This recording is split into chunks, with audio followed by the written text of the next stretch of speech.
got no muscle, no hustle, no backbone. I stand alone, not tripping. Just saying, I'm different. Ain't hanging on to the coattails of the...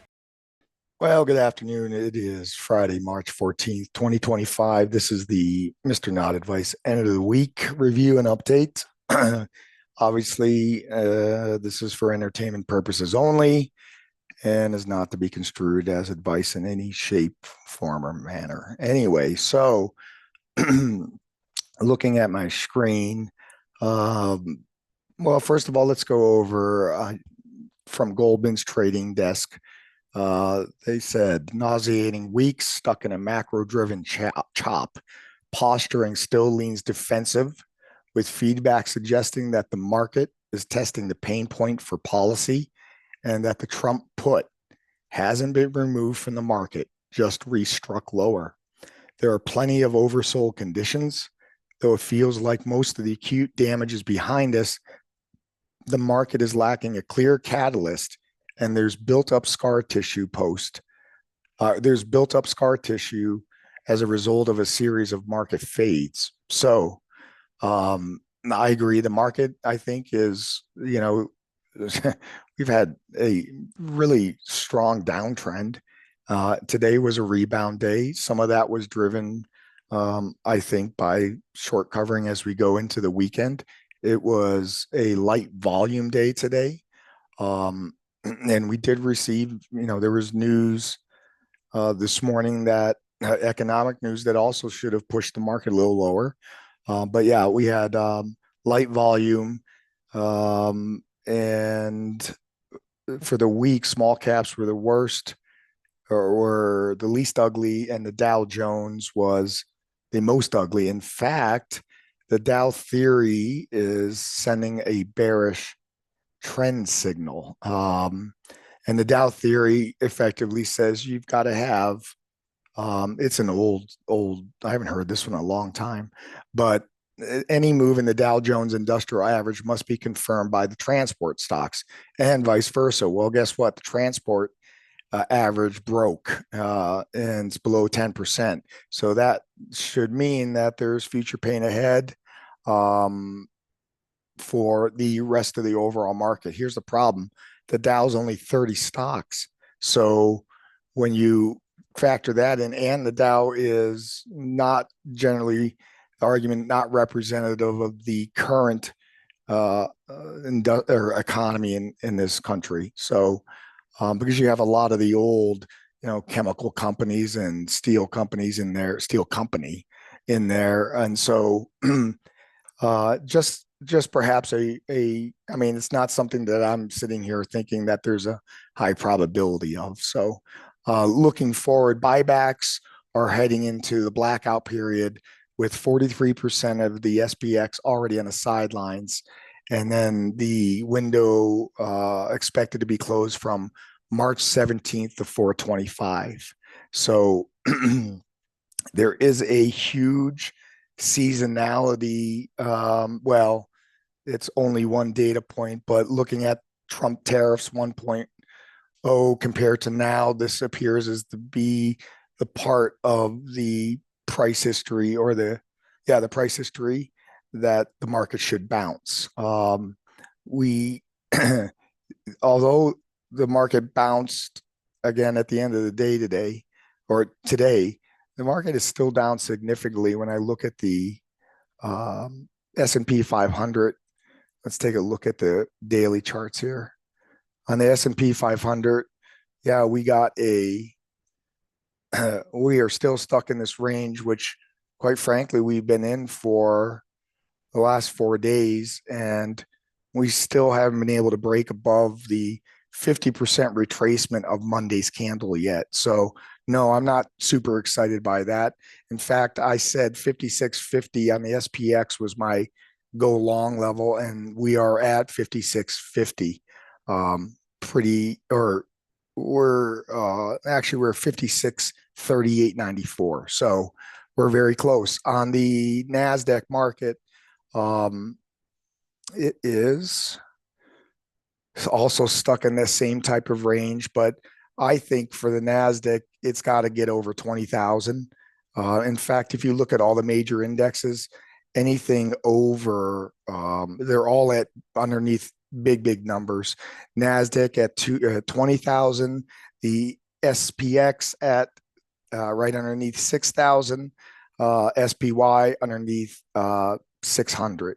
So go long on SPY would be a close above 565. But any move higher, I mean, you really got to take into account here this 600 level that's sitting above here on the SPY. I do not think, from what I hear this point about tariffs, that there's enough momentum to get us up here. Now, one of the good things is because of the forced selling that's been going on this week, we do have CTAs I know are pretty much done selling with their program selling. So there is additional cash that's now been raised. And that was part of the problem with bounces, whereas there just wasn't any cash on the sidelines to be able to be put to work. So let's see here. Looking at a couple trades. Well, let's look at EOSE. EOSE is $4 seems to be the support level, or the level that they want to keep this price above. My holy crap, go short flip is 366. That was the original break level, by the way. If you go all the way back to October 16th, that was 366 high. This was a 366 touch low, and we got to break it. Otherwise, EOSE is going to move sideways. So right now, I think if we can break 421 to the top side, that would be an aggressive long. And quite frankly, it probably is going to be this purple line, by the way, on the charts is the S&P 500. There is some correlation going on to the upside with EOSE. It hasn't broken the correlation yet. ENVX today, you look at the percent amount and say, oh, what a great day, but not really. It's stuck. It was able to get right up to the 50% level of Wednesday's candle, but big whoop-de-doo. NFX has a problem. If it does not hold today's low, or actually if it doesn't hold 724, which was Wednesday's low, the gap is going to close all the way down to the May 1st gap of 616. First stop would be $7, then 616. So I see nothing right now that would tell me why that stock won't continue to trend down.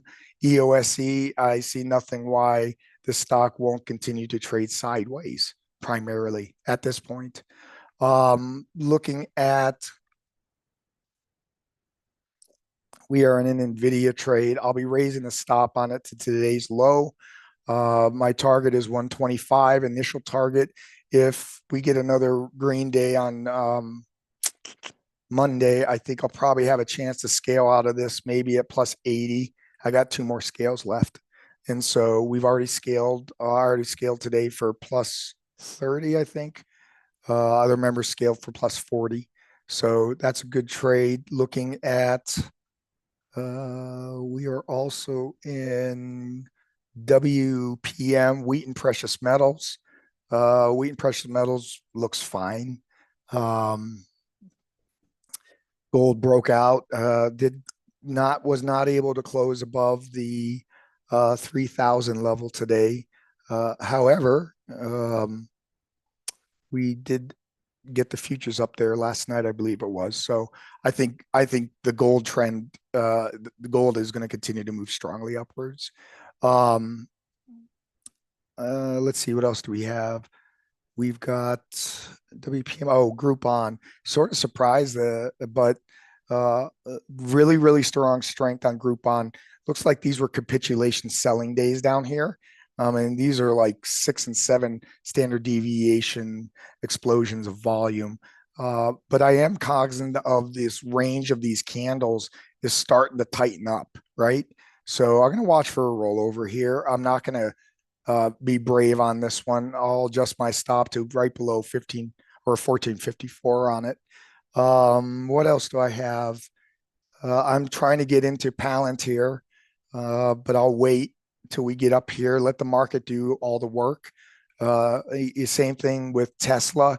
We haven't even broken out of the engulfing candle from Monday yet, so Tesla's not a buy yet. Ultimately, it's going to be dependent upon the market. I agree with what Goldman says, even though they suck.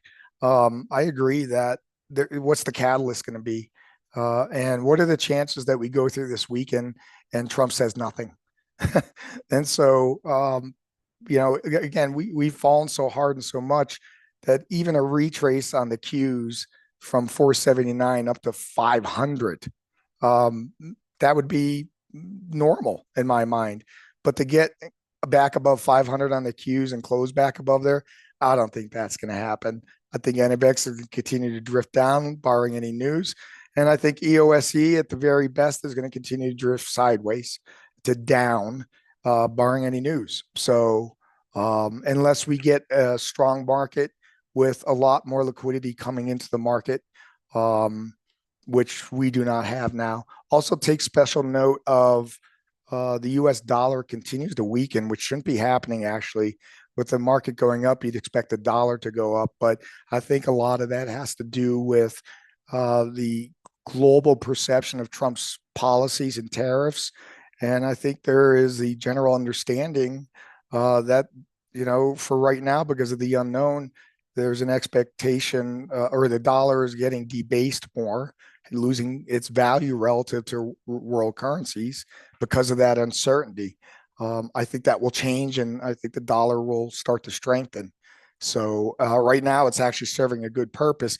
If the market can go up and the dollar can go down, that helps America because deflating our currency makes all of our products cheaper overseas.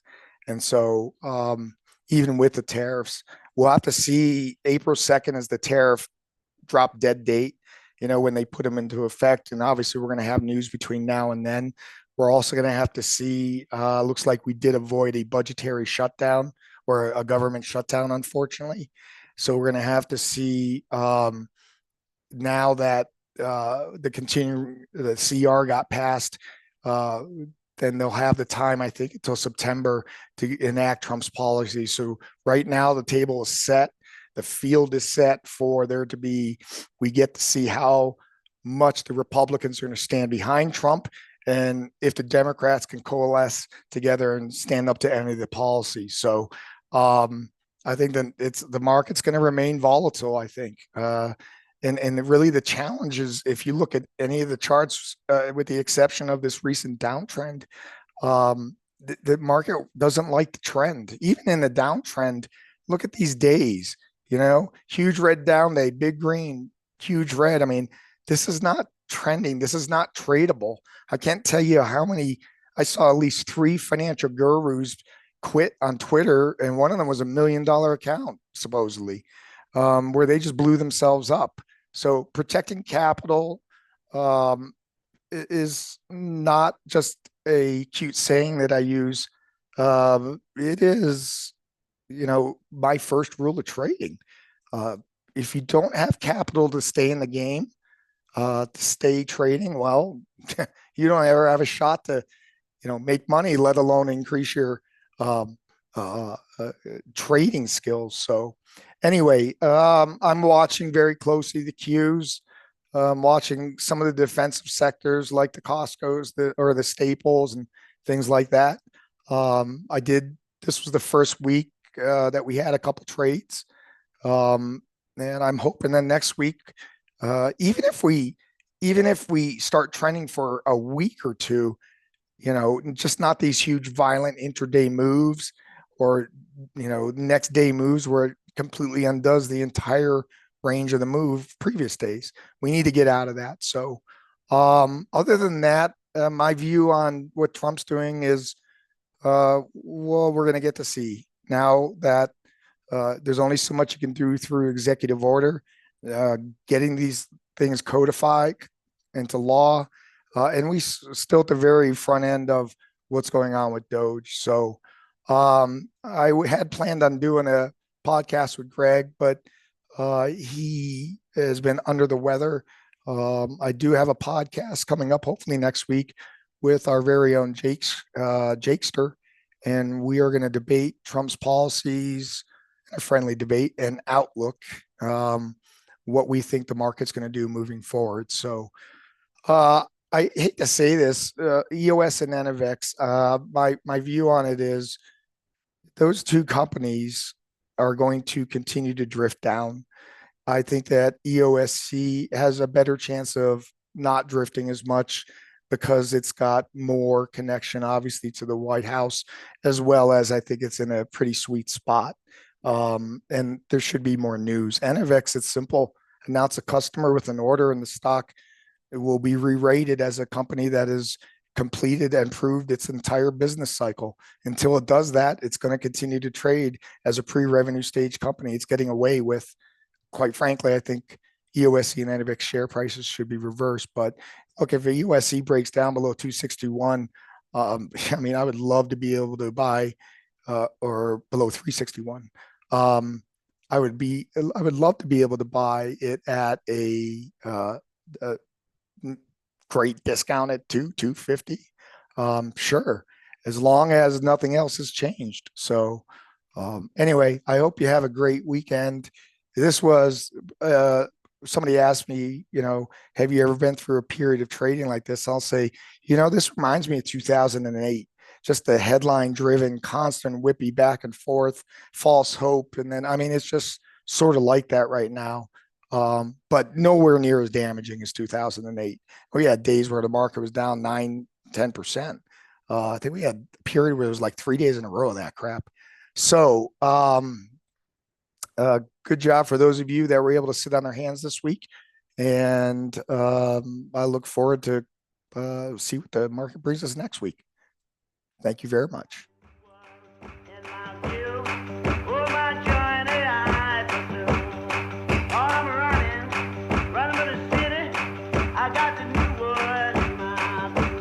They ain't got no muscle, no hustle, no backbone. I stand alone, not tripping. Just saying, I'm different. Ain't hanging on to the